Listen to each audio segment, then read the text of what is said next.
So this is Aisha radiallahu anha. This is her description of what the last moments of Rasulullah sallallahu alaihi wasallam was like. The last moments. Aisha, Sayyidatna Aisha radiallahu anha, she said on the first day, on the first part of the day of his death, Rasulullah sallallahu alaihi wasallam, he looked better.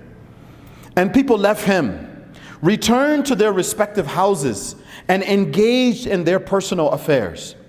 So Rasulullah sallallahu alaihi wasallam, he was alone with his wives. We remained hopeful and joyful, meaning we hoped that he would live longer. And thereafter, Rasulullah sallallahu alaihi wasallam said, "Leave me. An angel seeks to meet me." Everyone left the house except me, and his head was resting on my lap.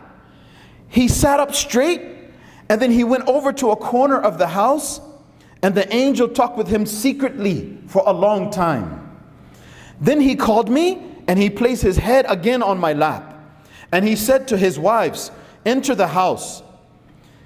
And then Aisha radiallahu anha, she said, I said to Rasulullah sallallahu alaihi wasallam, perhaps that was not Jibreel. She knew the difference. And Rasulullah sallallahu alaihi wasallam said to her, "Ya Aisha, this was Malik al-Maut, the angel of death.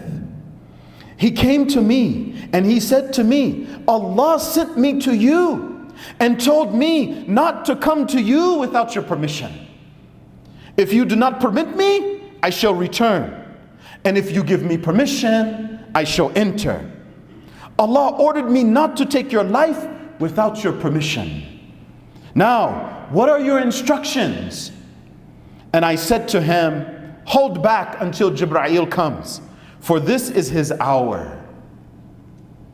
Look at this honor that your Nabi has with Rasulullah, has with Allah. So then Aisha radiallahu anha, she says, thereafter, there appeared to us an affair which was beyond our control. We were downcast. So remember at the beginning, everyone was joyful, they were happy. But Rasulullah sallallahu alaihi wasallam spoke clearly, this is what's going to happen. This is what's going to happen. Then they became very sad, depressed. She said, we were downcast. It is as if we had been struck by a calamity about which we could do nothing. The household, the Ahl al-Bayt, we were all struck with awe and we were silent. Nobody ever saw such an affair before. And then Jibreel descended and he greeted Rasulullah sallallahu alaihi wasallam, and I felt his advent. In other words, the coming of Jibreel alayhi salam, it was so powerful that even she felt it. So then she said the household left, and Jibreel said to Rasulullah sallallahu alaihi wasallam, Allah Ta'ala, he greets you and he inquires about your health even though he knows about it. He has intended to make your honor and prestige perfect and wishes to establish it amongst your followers.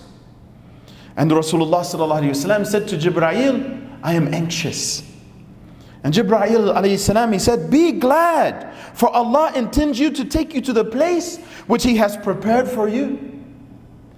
And then Rasulullah sallallahu alaihi wasallam said, the angel of death, he seeks my permission. So even Rasulullah sallallahu alaihi wasallam is asking advice. Jibreel alayhi salam was his advisor. So he says, the angel of death seeks my permission. And Jibreel said, Ya Muhammad sallallahu alaihi wasallam, surely your Lord is anxious to meet you. By Allah, an angel of Allah has never sought permission of anyone to take his life and will never ask permission. Allah will protect your honor and he is eager to meet you. So then Rasulullah sallallahu alaihi wasallam, he said, let the angel of death come and leave until he comes. And then Rasulullah sallallahu alaihi wasallam, he called his wives and he said to his daughter Fatima, come close to me. So Sayyidatna Fatima, she drew near to him. He whispered something in her ear. She began to cry. Then he called her again, come back.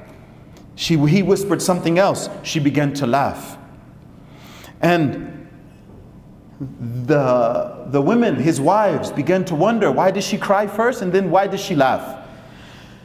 And so she said, he first said to me that he would expire, he would pass away, at which I began to cry. And then he said, I prayed to Allah that you will be the first to meet me and be with me. And it was at this that I laughed. So then she took her 2 sons close to Rasulullah sallallahu alaihi wasallam. He showed them affection and fondness. Then the angel of death came. He greeted Rasulullah sallallahu alaihi wasallam. He sought permission of him to take his life, to which he responded and he gave permission. And then the angel of death said to him, Ya Muhammad, what do you say to me? And Rasulullah sallallahu alaihi wasallam said, yes, take me to my Lord. He said, yes, your Lord is eager today to meet you. Your Lord has never hesitated in any case other than yours. And he has never prohibited me from taking the life of anyone without his permission except in your case, and your death is before you.